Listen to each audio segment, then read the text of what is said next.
Love without boundaries isn't love at all. Dad-perfect-revenge. In the park, I found my son sitting on a bench with my grandson and their luggage. I asked him, "Why aren't you at work?" He looked up at me with eyes red from crying and said, "I got fired, Dad. My father-in-law kicked us out. He said our bloodline wasn't worthy of his legacy." I looked at the 3 broken suitcases containing their entire lives, and then I looked at my terrified grandson hugging a dirty teddy bear. I smiled and said, "Get in the truck." It was time Lawrence Gibson found out that the bloodline he just insulted owns the bank that holds his mortgage. I'm Victor Rodriguez, and at 58 years old, I've spent the last 15 years living in a cabin in the woods, driving a rusted Ford F-150 and wearing flannel shirts that have seen better days. To the world, I'm just a retired manufacturing worker, fishing my days away. My son Nathan believes I survive on a small pension, and the occasional fish I catch. He doesn't know that the lake I fish in belongs to me. He doesn't know that the forest surrounding it belongs to me. And he certainly doesn't know that Rodriguez Holdings, the investment firm that just bought his father-in-law's debt, is my company. I raised Nathan to be independent, to value hard work over inheritance. But today, that lesson was going to change. It was a Tuesday afternoon, and the water on the lake was glass. I was unhooking a small base, ready to throw it back when the silence was shattered. My phone buzzed against the tackle box. It was a burner phone I kept for emergencies, but the number flashing on the screen was Nathan. It was a local area code. I wiped the fish slime off my hand and answered, "Hello, Dad." The voice was cracked, broken. It sounded like a child who had just scraped his knee, not a 32-year-old lead software engineer. "Nathan." I sat up straighter on my folding chair. "Is everything okay?" There was a long pause filled with the sound of wind hitting a microphone and distant traffic. Then came the sound that no father ever wants to hear. The sound of his grown son trying to suppress a sob. "Dad, I'm sorry. I didn't know who else to call. Do you have space just for tonight? For Bradley and me?" My heart hammered against my ribs. Nathan was the pride of my life. He made 6 figures. He lived in a gated community in a house I could have bought 100 times over, but let him buy himself so he could feel the pride of ownership. He had a wife, Michelle, who liked expensive wine and disliked my cabin. Why was he asking for space? "Where are you, Nathan?" My voice dropped an octave. The fish flopped back into the water, forgotten. "Centennial Park near the North Gate. Please, Dad, just for tonight." I didn't ask another question.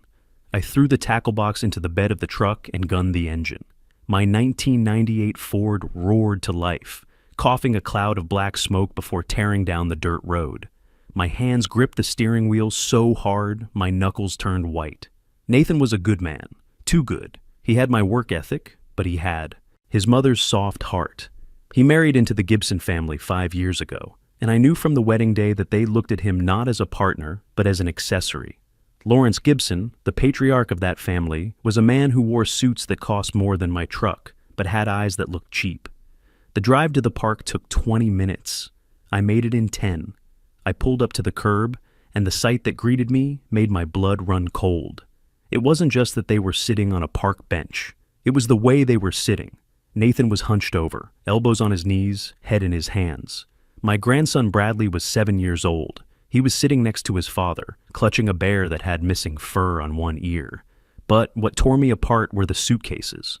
There were 3 of them. Expensive hard-shell luggage, the kind that's supposed to be indestructible, but the zippers were busted. Clothes were spilling out of the side of one like guts from a wound. A sleeve of one of Nathan's dress shirts was dragging in the dirt. These bags hadn't been packed. They had been thrown. I killed the engine and stepped out. The slam of my truck door made Nathan flinch. He looked up, and the shame in his eyes was almost physical. He stood up, wiping his face, trying to compose himself, trying to be the man he thought I wanted him to be. "Dad," he choked out, "thanks for coming. I know it's a hassle." I walked right past him and knelt down in front of Bradley. "Hey there, little man," I tried to keep my voice steady. "You ready for an adventure at Grandpa's cabin? We can roast marshmallows." Bradley nodded, his eyes wide and fearful. "Grandpa, are we poor now?" The question hit me like a physical blow. I looked up at Nathan. He looked away, unable to meet my gaze. I stood up slowly. The bones in my knees popped, but I felt strong, dangerous. "Nathan, look at me." He finally turned his head. "What happened?" I asked. "And don't give me the sanitized version. I want the truth." Nathan took a shuddering breath. "I went to work this morning. Lawrence called me into his office at 9. I thought we were going to discuss the new software rollout. I built that system, Dad. I spent 3 years coding it. It saved the company millions." I nodded. I knew his talent. He didn't even look up from his desk. He just slid a paper across the mahogany. "Termination notice effective immediately." He said they were downsizing. Downsizing? I repeated the word. It tasted like bile. "You're the lead engineer. You don't downsize the engine of the car while you're driving it." That's what I said. Nathan ran a hand through his hair. I asked him why. I asked him about my severance, about my stock options. He just laughed. He pressed a button and security came in. 2 guys I've known for 5 years. They escorted me out like a criminal. They didn't even let me pack my personal items. They just walked me to the curb. My jaw tightened. This wasn't a business decision. This was a hit. "And Michelle?" I asked. "Where was your wife while her father was firing you?" Nathan looked down at the broken suitcase. "When I got home, my key didn't work. The locks were already changed, Dad. It had only been an hour. They had a locksmith there before I even left the building. I banged on the door. I could hear them inside." He paused and a fresh tear tracked down his cheek. Michelle opened the door. She didn't let me in. She just stood there blocking the way. She said she couldn't be with a failure. She said she needed security, and I couldn't provide it anymore. She chose her daddy's money over her husband, I said as a statement of fact, not a question. Then Lawrence came to the door. Nathan's voice trembled with a mix of rage and humiliation. He kicked these suitcases down the steps. He told Bradley to go with his father because he didn't want him anymore.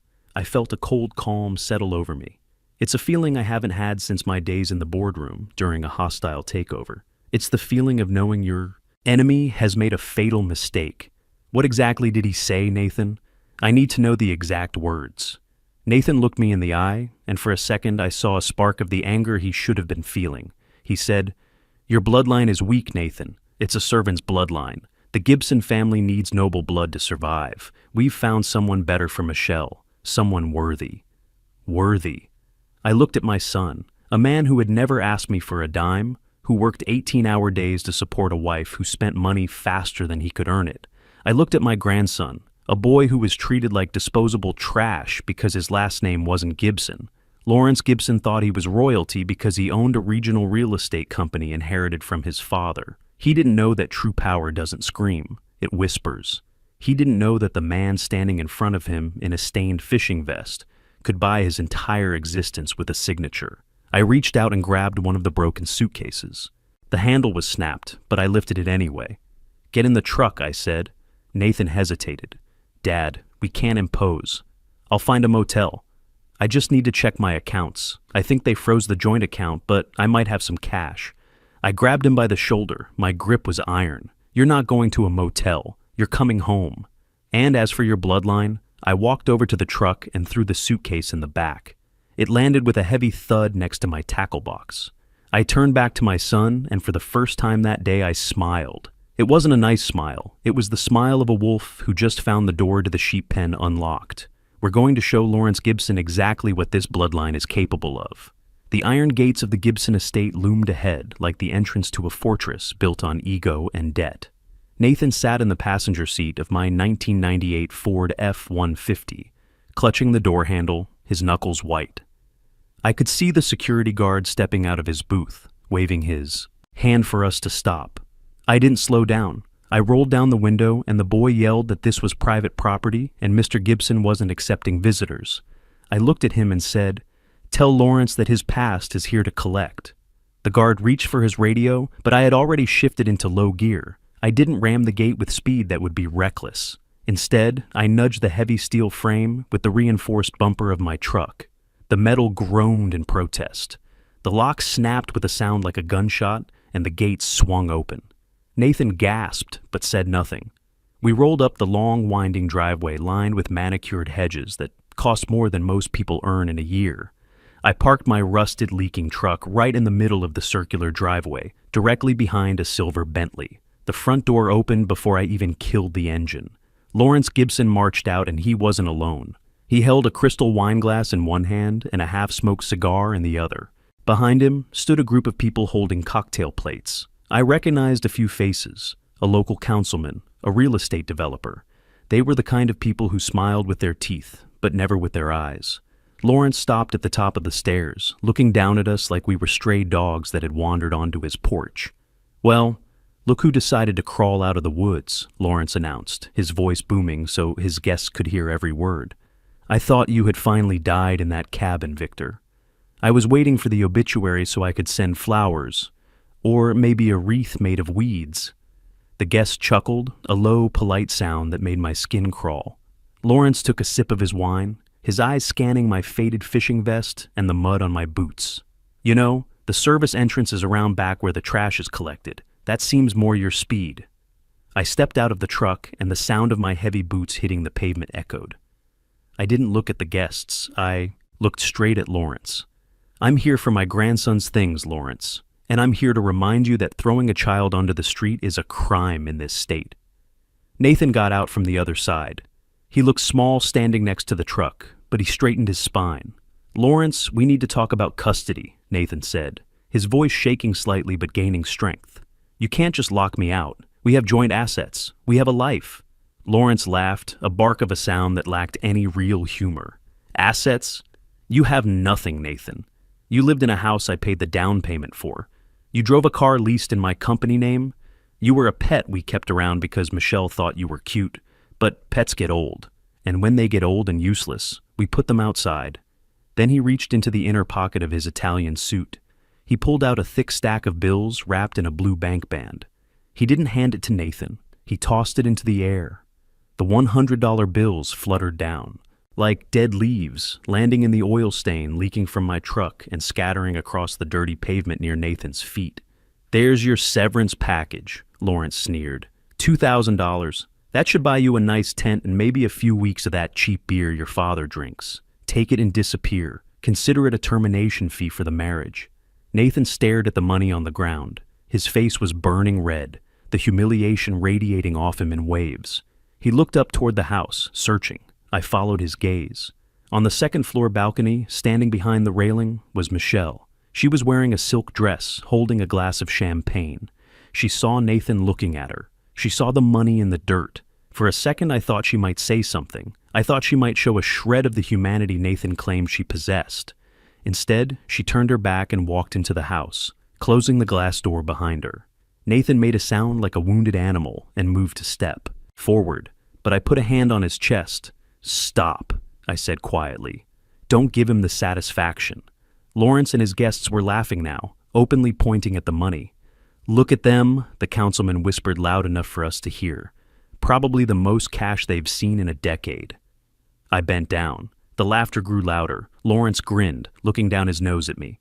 "That's right, Victor. Bow down. Pick it up. It's probably more than your pension pays in a year." I reached for a bill that had landed near my boot. I picked it up, but I didn't put it in my pocket. I held it up to the sunlight. The paper was crisp, too crisp. It felt stiff between my fingers. I spent 40 years in manufacturing and finance. I know the feel of money that's been in circulation, and I know the feel of money that's just come off a press, but this was specific. I brought it closer to my nose. It had a faint chemical smell, not the smell of sweat that covers most American currency. It smelled of ozone and fresh polymer. I looked at the serial number, L449200001. I bent down and picked up another bill, L449200002. Sequential serial numbers, uncirculated. And the blue strip was slightly off-center. This wasn't money from a withdrawal at a local Chase or Wells Fargo. This was Federal Reserve stock that usually went directly to international clearinghouses. This was offshore money, the kind you keep in a vault in the Caymans or Zurich and bring into the country in a private jet when your domestic accounts are frozen or monitored. A man who is downsizing his company because of budget cuts doesn't walk around with $2,000 in sequential offshore bills. A man who is broke uses credit. A man who is hiding assets uses cash. Lawrence Gibson wasn't just a cruel father-in-law. He was a man frantically trying to move liquidity before a crash. He was bleeding out, and this cash was his bandage. I pulled the rest of the stack from his hand before he could react. I slapped the entire stack against his chest hard enough to make him stumble back, spilling his wine onto his pristine shirt. "Keep it," I said, loud enough for the councilman and the developer to hear. "You're going to need it to buy sedatives, Lawrence, because when the auditors see what I just saw, you're going to have a very hard time sleeping." I turned around and walked back to the truck. Nathan was staring at me wide-eyed. I opened the door and climbed in. Lawrence was sputtering on the porch, wiping wine off his lap, shouting threats that we were trespassing. I put the truck in reverse and backed out, crushing the money he had thrown into the pavement with my muddy tires. As we drove away, Nathan looked at me. "Dad, what was that about? Why did you say that about auditors?" I kept my eyes on the road. "Because your father-in-law isn't just broke, Nathan. He's a criminal, and I just found the first loose thread in his sweater. Now we're going to pull it until the whole thing unravels." I reached for my phone. It was time to call Angela. I needed to know exactly which flight Lawrence Gibson had taken into the country last week and what was in his luggage. 3 days later, the morning sun was sharp and unforgiving as I steered my old truck toward the downtown district. Nathan sat in the passenger seat, wearing a new Italian suit we'd bought the day before. He looked out of place among the gleaming glass skyscrapers and the rush of suits heading to their high-rise offices. To him, we were driving into enemy territory, armed with nothing but a rusted vehicle and what he thought was an empty bank account. He didn't know that we were actually driving to the front lines of a war I had already won. I parked the truck 2 blocks away from First National Bank, deliberately choosing a spot where the meter was broken. Nathan looked at the bank's imposing marble facade and hesitated. "Dad, why are we coming to this branch? We should go to the credit union." I turned off the ignition. "We're here, Nathan, because this is where business is done. And today, we have business." The interior of the bank was cool and smelled of sanitized money and stale coffee. We walked toward the teller line, but my eyes were scanning the glass-walled offices to the right. And there he was, just as Angela had predicted. Lawrence Gibson was sitting in the main loan officer's cubicle. He didn't look like the arrogant king who had stood on his balcony. He looked like a man trying to hold back a landslide with a spoon. His tie was loosened slightly, and I could see sweat on his forehead despite the aggressive air conditioning. He was leaning forward, gesturing frantically at the loan officer. Lawrence was desperate. The bridge loan he was counting on from Trevor Barnes hadn't materialized because I had frozen Barnes's accounts. Now, Lawrence was trying to secure emergency liquidity using assets he no longer fully owned. At that moment, Lawrence turned his head. His eyes widened when he saw us. For a second, I saw pure panic, but then his brain reset. He saw my faded jeans and Nathan's work shirt. The arrogance came rushing back. He stood up abruptly, knocking his chair back. "Well, I'll be damned," Lawrence's voice echoed off the marble walls. "If it isn't the gutter rats. What are you doing here, Victor? Did you come to cash a lottery ticket?" Nathan shrank back, but I stood my ground. "We're just conducting business, Lawrence, same as you. Although, from the looks of it, our business is going a lot smoother." That's when the branch manager, Mr. Thompson, stepped out. He was a tall man with silver hair who commanded respect. Lawrence immediately straightened his jacket, putting on his best charming smile. "Ah, Mr. Thompson," Lawrence said, stepping forward with his hand extended. "I'm so sorry for the disturbance. If you could just have security remove them, we can get back to discussing that line of credit." Mr. Thompson walked across the lobby. He walked straight toward Lawrence, who beamed, ready to be validated, and then Thompson walked right past him. He stopped directly in front of me.